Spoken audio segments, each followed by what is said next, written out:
ዘመኑ ዘመን ዲጂታላዊ ዘመን እዩ ማለት ኩሉ ነገር ኣብ ኢድካ ኣብ ቀረባኻ ምሳኻ ሒዝካሉ እትኸይድ ዘበን እዩ። ሓደ ካብኡ ድማ መጽሓፍ ቅዱስ እዩ።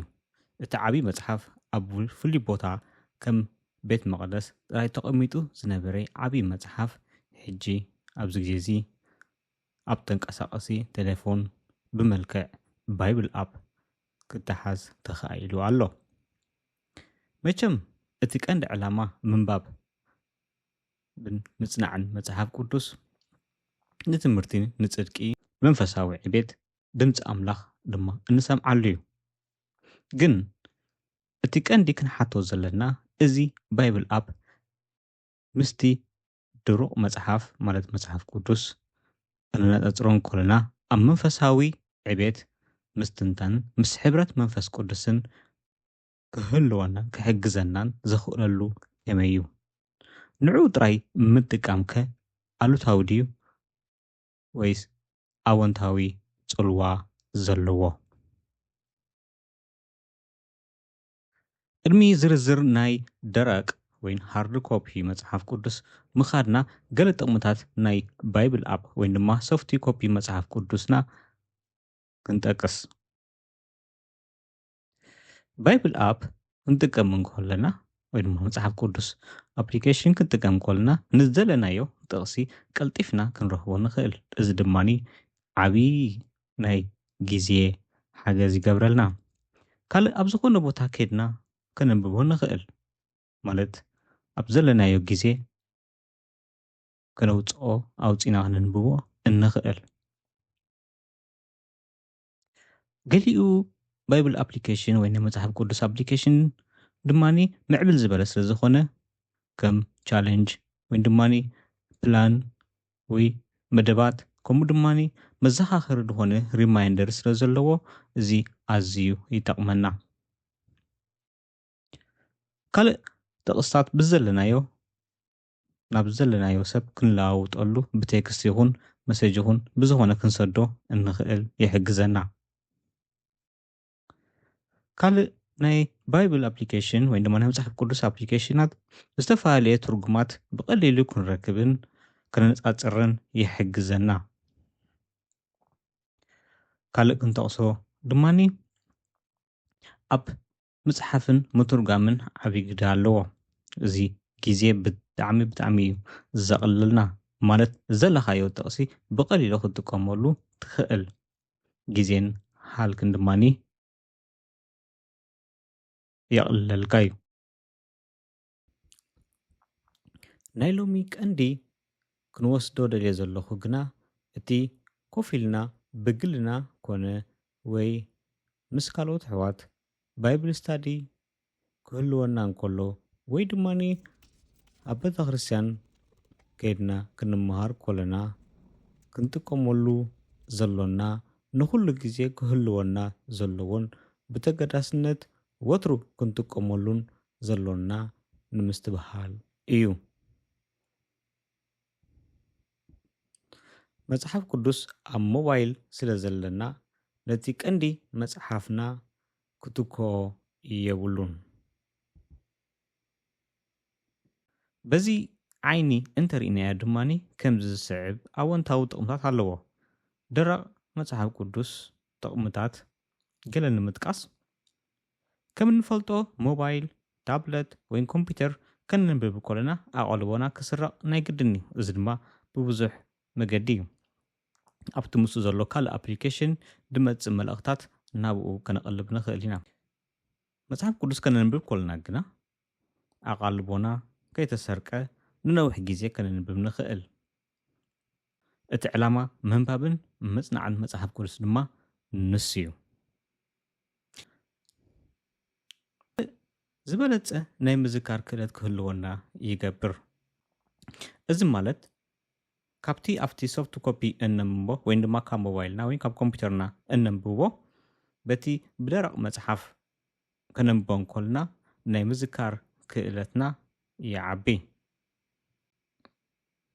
መጽናዕትታት ከም ዝሕብርዎ መጽሓፍ ዝተሓትመ ምንባብ ዝለዓለ ናይ ምርዳእ ኣለዎም።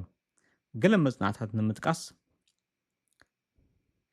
ሜታ ኣናሊሲስ ኣብ ኣማኢት ኣሻሓት ዝገበርዎ መጽናዕቲ ካብ ዝተረኸበ ብመጽሓፍ ዝተሓተመ ዝለዓለ ናይ ምርዳእ ኣለዎ ይብሉ። ካልእ መጽናዕቲ እውን ሪቪው ኦፍ ኤዱኬሽን ሪሰርች ኣብ ዝገበርዎ ውፅኢት ካብ 6 ክሳብ 8 ዕፅፊ ናይ ምርዳእ ክእለት ይዓቢ። ኣብ ካልእ መጽናዕቲ እውን ብመጽሓፍ ዘንብቡ ሰባት ካብቶም ብሶፍት ኮፒ ዘንብቡ ኣብቲ ዝተዋሃቦም ሕቶታት ናይ ምርዳእ ናይ ምምላስ ክእለቶምን ዓብዩ ተረኺቡ። ስለዚ ካብዚ ኩሉ መጽናዕትታት እዚ ዝረዳኣና ብደረቕ መጽሓፍ ከንብብ ከለና ዝያዳ ይርዳኣናን ዝያዳ ድማ ንዝክርን። ሓደ ግዜ ዘጋጥመና ኣሎ። ንሱ ድማኒ ነታ ጥቕሲ ብልክዕ ፍቕዲ ንርሳዕ እሞኒ ግን ኣበየናይ ቦታ ከም ዘላ ግና ንፈልጣ። እዚ ማለት ኣብ መጽሓፍ ቅዱስና ዘሎ ገጽ የማን ድዩ ጸጋም ድዩ ላዕሊ ድዩ ታሕቲ ድዩ ኣበይ ከም ዘሎ ኣብ ኣእምሮና ስለ ድሰኣል እዩ። ንኣብነት ኩላትና እንዝክሮ ጥቕሲ ክጠቅስ ንሱ ድማ መዝሙር ዳዊት ምዕራፍ 23 እዩ። እግዚኣብሔር ጓሳይ እዩ ዝጎድለኒ የብለይን። ነዛ ጥቕሲ እዚኣ ንምርካብ መጽሓፍ ቅዱስና ክፍት ምስ ኣበልናዮ ናብ ካልእ ቦታ ኣይንኸይድናን። እንታይ ደኣ ግምፅል ኣቢልና ናብቲ ብጸጋማይ ዘሎ ጎኒ ኢና ንኸይድ። ምክንያቱ ኣብ ኣእምሮና ቅድሚ ሕጂ ከነንብቦ እንከልና ከምኡ ኢሉ ተሳኢሉ ስለ ዝኾነ። ካልእ ኣብነት ክውስኽ ኣብ ወንጌል ዮሃንስ ከም ዝብል ቃል ኣሎ። ቃል መጀመርታ ነበረ፣ እቲ ቃል ድማ ኣብ ኣምላኽ ነበረ፣ እቲ ቃል ውን ኣምላኽ ነበረ። ሕጂ ውን እዚ ጽሑፍ እዚ ኣበይ ከም ዘሎ ንምዝካር ክንከፍት እንከለና ወይ ድማ ክንደልዮ እንከለና ተኺልና ኣብ የማን ደሎ ኢና ንኸይድ። እሱ ድማ ኣብ ፍርቂ ከባቢ ከም ዘሎ ኣብ ኣእምሮና ቅድሚ ሕጂ ዘንበብናዮ ከምኡ ኢሉ ተሳኢሉ ስለ ዘሎ እዩ። ስለዚ እምበር ሃርድ ኮፒ ከነንብብ ከለና ወይ ድማ ብደረቕ መጽሓፍ ከነንብቦ ከለና ናይ ምዝካር ክእለትና ዝዓቢ እንብሎ ማለት እዩ። ካልእ ኣብነት ክንርኢ እውን ብዙሕ ግዜ ክንምስክር እንከለና ዮሃንስ 3:16 ንምፅእ ነቲ ጥቕሲ እዚ ክንደልዮ ከለና ተኺልና ሕጂ ውን ናብ ጸጋም እሞኻ ትሕዝ ዝበለ ከም ዝኾነ ይርዳኣና እሞ ነቲ ጥቕሲ ንረኽቦ። ኣምላኽ በቲ ሓደ ወዱ ዝኣምን ዘበለ ኩሉ ናይ ዘለኣለም ህይወት ምእንቲ ክረክብ እምበር ከይጠፍእሲ ንወዱ በጃ ክሳዕ ዝህብ ክሳዕ ክንዲዚ ንዓለም ኣፍቀራ። ከምኡ ኢልና ብዙሕ ክንላመድ ንኽእል ኢና።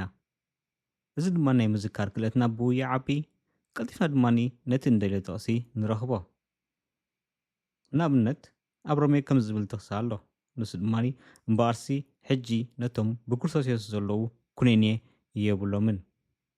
እዚ ኣብ ሮሜ ምዕራፍ 8 ጥቕሲ 1 እዩ ዘሎ። ነዛ ጥቕሲ እዚኣ ንምርካብ ድማኒ ቀልጢፍና ተኺልና ኸይድና ኣብ የማንና ምዃኑ ዝክረና። እዚ ድማ ኣብ ማእኸል ከባቢ ምዃኑ እውን ብልክዕ ንፈልጦ። ስለዚ ቅድሚ ሕጂ ስለዘንበብናዮ ኣብ ርእስና እንታይ ኮይኑሎ ተሳኢሉ ኣሎ ወይ ድማ ኣብ ኣእምሮና ተሳኢሉ ስለ ዝነበረ ኢና ተኺልና ንኸይድ ናብኡ። ስለዚ በዚ መገዲ እዚ እውን ጥቕስታት ንምዝካር ቀልጢፉ ሓደ ካብቲ ዝጠቕመና ጥቕሚ እዚ እዩ። እሱ ድማኒ ሓንሳብ ምስ ኣንበብናዮ ኣብ ኣእምሮና ይሰኣል እሞኒ ካልእ ግዜ ክንረኽቦ ዝቐለለ ይኸውን። ስለዚ ኣብ መወዳእታ ዲጂታላዊ መጽሓፍ ቅዱስ ማለት ከም ባይብል ኣፕ ናቱ ዝኾነ ጥቕምታት እኳ እንተ ኣለዎ ንመጽሓፍ ቅዱስ ግና ከም መተካእታ ክንጥቀመሉ የብልናን። እዚ ማለት ብዓይኒ ምንባብን ምጽናዕትን ማለት እዩ። ስለዚ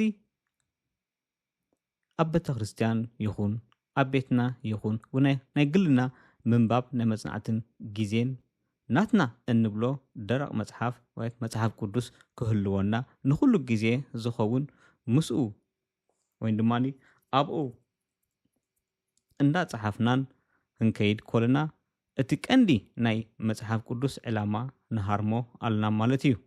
ማለት ኣብ ምስትንታን ይኹን ኣብ ምዝካር ይኹን በቲ ቃልቲ ምጽላይ ይኹን በቲ ቃልቲ ምዝማር ይኹን በቲ ቃልቲ ንኣምላኽ ምጽባይ ይኹን ብኩሉ ኣብ ኣእምሮና ዝመጽእ እቲ መንፈስ ዊን ደዘክረና ነቲ ኣብ ውሽጢና ተዓቂሩ ደሎ ህያው ዝኾነ ቃል እዩ። ካብ ዝተበጊሲ ድማ ዘማሪ ከምዚ ድብል ንኣኻ ምእንቲ ከይብድልሲ ንቓልካ ኣብ ልበይ ዓቐርክዎ። ኣብ ካልእ ትርጉም ድማኒ ሓባእክዎ ወይ ድማኒ ዓቀብክዎ። መዝሙር ዳዊት 119:11 እዛ መወዳእታ እቲ ዝበለጸ ንመጽናዕትን ምዝካርን ምስትንታንን ኣብ መንፈሳዊ ዕቤትን ምንቕቓሕን ዝበለጸ እንጥቀመሉ ነቲ ቃል ብናይ ገዛእ ርእስና መጽሓፍ ማለት መጽሓፍ ቅዱስ ከነንብቦ ከነጽንዖን ከሎና እዩ። ክሳብ ኣብ ቀጻሊ ብኻልእ ኣርእስቲ ክሳብ ንራኸብ ሰሰናዩ ተባረኹለይ።